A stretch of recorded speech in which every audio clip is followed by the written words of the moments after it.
Okay, welcome back to the 555 temperature controlled fan controller project. This is a supplemental video for how to test this circuit using a multimeter. As you can see in the background here, I have my 12 volt supply. It's currently on and hooked up to the breadboard. This is the negative probe to the power supply, and this alligator clip here is the positive probe from the power supply. You can see that I have my multimeter here in the background. It is currently on. I have my multimeter set to 20 volts because that was the smallest value on mine that was greater than 12 volts. And I have the negative probe of the multimeter connected to the negative supply of my breadboard, where it's also connected to the negative supply of the power supply over here. And then I have my red positive probe of the multimeter sitting right here. And what I want to do for my first measurement is to measure VCC at pin 8 on the 555 timer.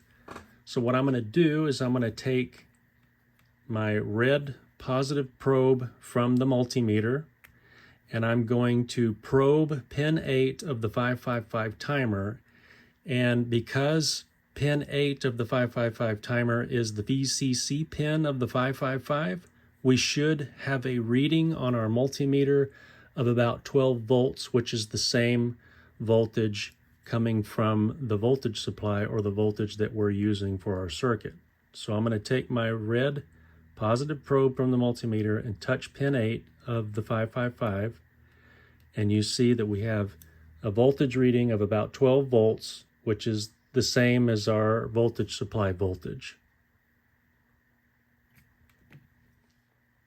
Okay, next up, we're going to measure the sense voltage at room temperature.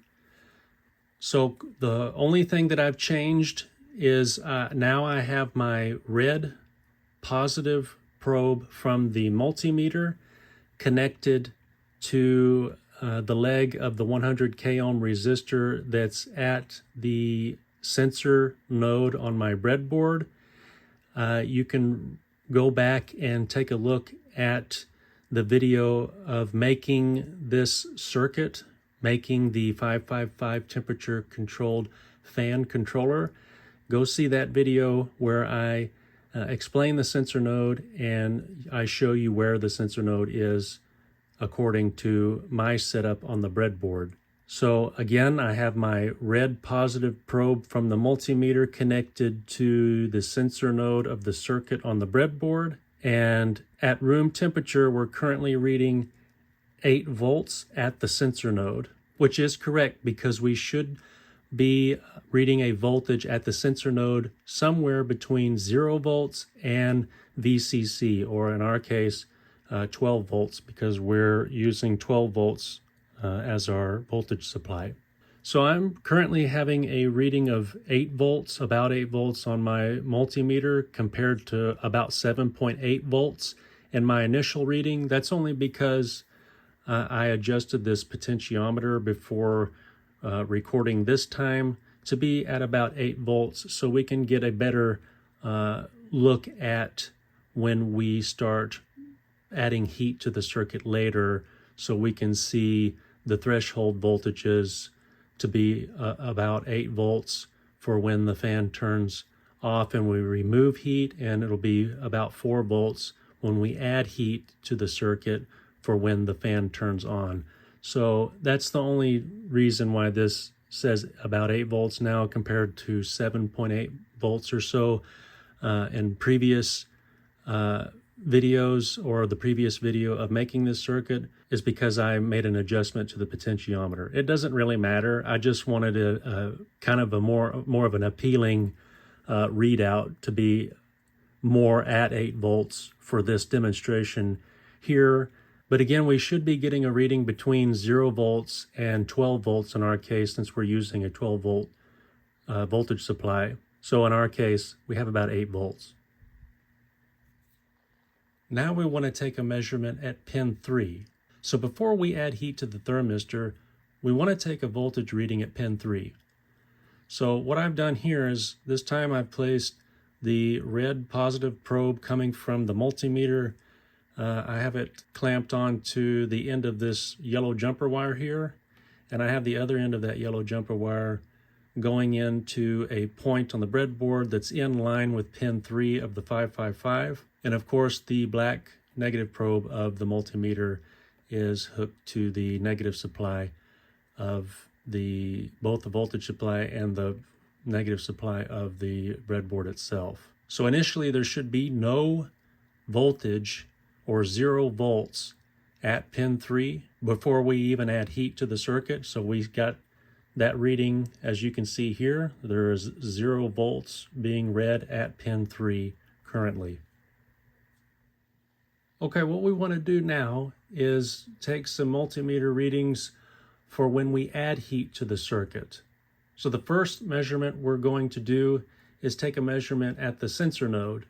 So again, I have attached the red probe of the multimeter at the sensor node, just like I did when we were testing the sensor node before we're adding heat. And I have my multimeter on. We're currently reading at about 8 volts. And what should happen when I turn the heat gun on in just a minute, it's going to be over here is where I'll turn it on. When I turn the heat gun on and point the heat gun at the thermistor, we're going to watch the multimeter, and we should observe the voltage reading go initially from room temperature voltage that we measured earlier, which is currently at about 8 volts, and it's going to gradually go down. So let me go ahead and turn the heat gun on. I'm going to point the heat gun at the thermistor. The voltage is dropping. The fan has kicked on at about 4 volts. The fan is cooling the circuit, and the fan has turned off at about 8 volts. Okay, now we want to take a measurement at pin 3 when we add heat to the circuit. So when we initially add heat to the circuit at the thermistor, we should see an instant voltage change at pin 3. So I've placed the red probe of the multimeter at the end of this yellow jumper wire, and again, that end of the yellow jumper wire is at a point on the breadboard in line with pin 3 of the 555 timer. So our voltage reading at pin 3, once heat is initially added to the circuit, it should be around 0 volts, and it currently is at 0 volts. This is because there has not been any sufficient amount of heat buildup for the sensor node to trigger the fan to turn on. So once we add heat to the thermistor, we should see a change in this voltage immediately. So what I'm going to do is I'm going to turn my heat gun on and point the heat gun down to the thermistor. The fan just kicked on, and we see that the voltage immediately came up to about 11 volts, which is what we should be reading. And we should see it go right back down to 0 volts as soon as the fan turned off and the fan is off. Okay, now we want to do some oscilloscope checks for the 555 temperature controlled fan controller. So if you have an oscilloscope, you can make a couple of checks on your circuit to see how things are working. The model oscilloscope that I'm using is a Hantek DSO 5102P, just in case you wanted to know. All you need to do is take your probes and place them in the following manner. So I took my channel 1 probe, which is my yellow line on the screen, and I have it connected to my sensor node. At least I have the positive end of the probe connected to the sensor node. All I did was connect it at that same 100k ohm resistor like we did during the multimeter checks. And I placed the negative alligator clip of the probe onto this black jumper wire that's going to one of the points on the negative supply rail back here on the breadboard. And then I took my channel 2 probe, the blue probe, which is represented by the blue line on the screen of the oscilloscope, and I have it connected, or its positive end of the probe connected to this yellow jumper wire, going to a point that's in line with pin 3 of the 555 timer. And you don't need to connect the negative supply alligator clip of the channel 2 probe. You can see mine is laying right here. It's not connected to anything. You don't need to connect the negative supply alligator clip of the channel 2 probe because both probe tips are measuring nodes in the same circuit. All oscilloscope probe ground clips are internally connected together and are also connected to earth ground through the scope's power cord. So because of this, you only need to connect one of the ground clips. Our circuit has a single common ground, and we already connected one ground clip properly, and that was this one over here from the channel 1 probe going to the negative supply of the breadboard. This is very common and totally acceptable in low voltage electronics. So what I'm going to do is I'm going to take my heat gun and I'm going to point it to the thermistor again. And we want to observe the outputs to the screen of the oscilloscope. Again, the yellow line represents channel 1 probe, which is this probe here at the sensor node. And the blue line represents the channel 2 probe, which is connected to pin 3 of the 555 timer. So again, what I'll do is I'll add heat to the circuit at the thermistor. When we add heat to our circuit, but before the fan kicks on, we should observe that the voltage at the sensor node gradually drop in voltage. So we should see the yellow line gradually drop down on the screen in voltage. And currently the yellow line is sitting at about 8 volts. And then the line should gradually decline in voltage as time goes on and heat is added to the circuit. So we should see that happen on the screen where the yellow line will gradually go down in voltage.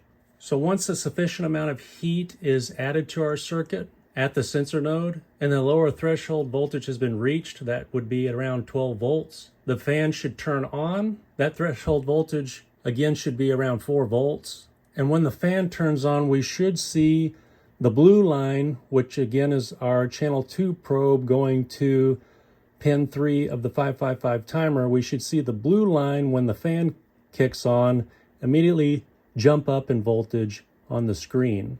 And remember earlier when we made tests to pin 3 using the multimeter, it was initially at 0 volts and we added heat to the circuit.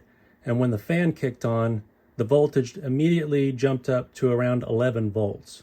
And then once we remove heat from the circuit, we want to observe what's happening at our test points. So at that point, we should start seeing the yellow line gradually rise up in voltage. And then when the fan turns off, we should see a sharp drop in voltage for the blue line, and the blue line will be reading again at 0 volts.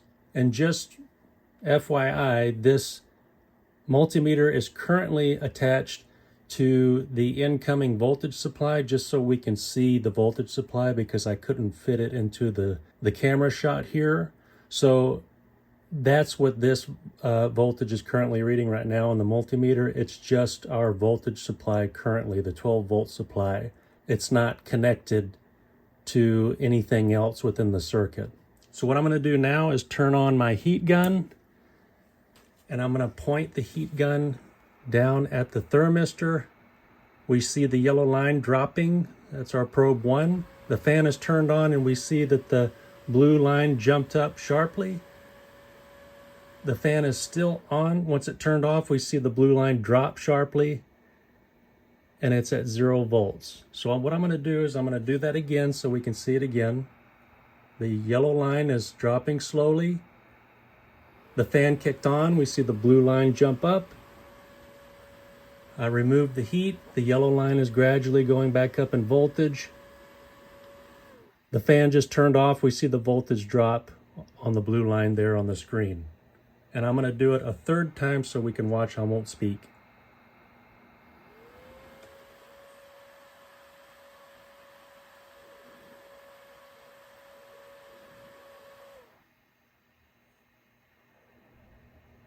How about one more time for fun?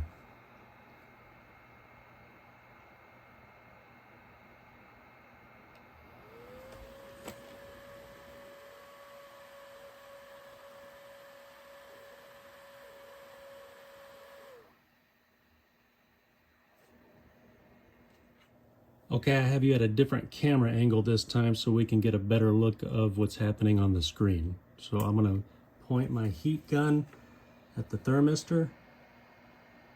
See the yellow line drop, and then the fan turned on and the blue line jumped up.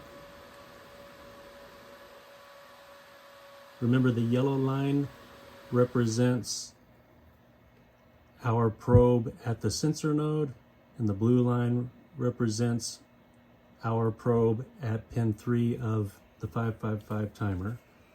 So when I point the heat gun to the thermistor, we should see the yellow line gradually drop, and then once the fan kicks on, the blue line immediately jump up in voltage.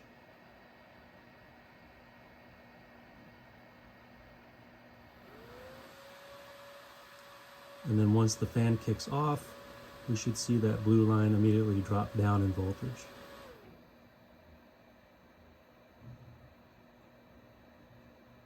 One more time, heat added to the circuit, yellow line dropping, blue line jumps up as soon as the fan kicks on. Now the yellow line is gradually going back up as the circuit cools, and the fan kicks off and the blue line immediately drops down to 0 volts.